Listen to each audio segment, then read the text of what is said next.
નમસ્કાર, આપ જોઈ રહ્યા છો નેશન પ્લસ ન્યૂઝ. હું છું આપની સાથે હેતલ વગર.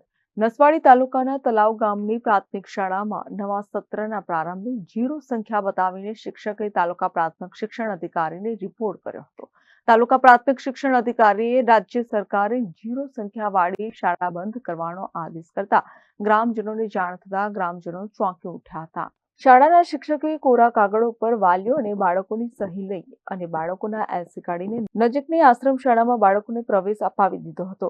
બીજા બાળકોને પ્રવેશ ન આપીને શાળા બંધ કરી દીધી હતી, જેને લઈને આદિવાસી સમાજના લોકો એબીવીપીના કાર્યકરોને પણ રજૂઆત કરી હતી, પરંતુ તેઓની રજૂઆત તંત્ર ન સાંભળતા ઉશ્કેરાયેલ એબીવીપીના કાર્યકરો નસવાડી તાલુકા પંચાયતમાં જિલ્લા શિક્ષણ અધિકારીનું પૂતળું લઈને સૂત્રોચ્ચાર કરીને જિલ્લા શિક્ષણ અધિકારીના પૂતળાનું દહન કરતા ખળભળાટ મચી ગયો હતો. જ્યારે તાલુકા વિકાસ અધિકારી અને તાલુકા પ્રાથમિક શિક્ષણ અધિકારી એબીવીપીના કાર્યકરોને જોઈને કચેરી છોડીને જતા રહેતા એબીવીપીના કાર્યકરોએ તાલુકા પ્રાથમિક શિક્ષણ અધિકારીની કચેરીમાં હોબાળો મચાવ્યો હતો. નસવાડી તાલુકાને તલાવ ગામની પ્રાથમિક શાળા જે પોતાના હિત માટે એક શિક્ષકે એ સ્કૂલ બંધ કરી દેવામાં આવી છે.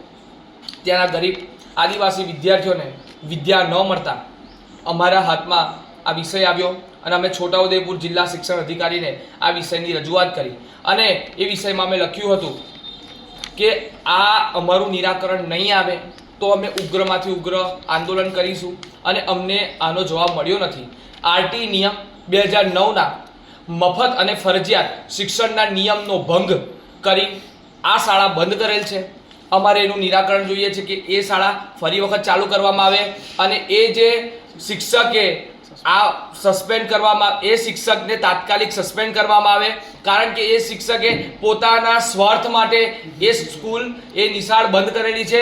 તો અમને એનો જવાબ આપવામાં આવે. આજે અમે ઉગ્રમાંથી ઉગ્ર રજૂઆત કરવા માટે નસવાડી તાલુકા પંચાયતમાં આવ્યા છે. અમે શિક્ષણ અધિકારીનું પૂતળાનું દહન કર્યું છે અને હજુ પણ અમારી માંગ સ્વીકારવામાં નહીં આવે તો આનાથી પણ ઉગ્રમાં ઉગ્ર રજૂઆત કરવામાં આવશે અને એ શિક્ષણ અધિકારીને તાત્કાલિક સસ્પેન્ડ કરવામાં આવે એ વિદ્યાર્થી પરિષદની રજૂઆત છે. બોલો ભારત માતા કી જય. Rehan Patel, Nation Plus News, Chhotaudepur. સમાચારોના સતત અપડેટ મેળવવા માટે અમારી નેશન પ્લસ ન્યૂઝની યુટ્યુબ ચેનલને સબસ્ક્રાઇબ કરો, બેલ આઇકન દબાવો અને જોડાયેલા રહો ફેસબુક, ઇન્સ્ટાગ્રામ અને ટ્વિટર પર.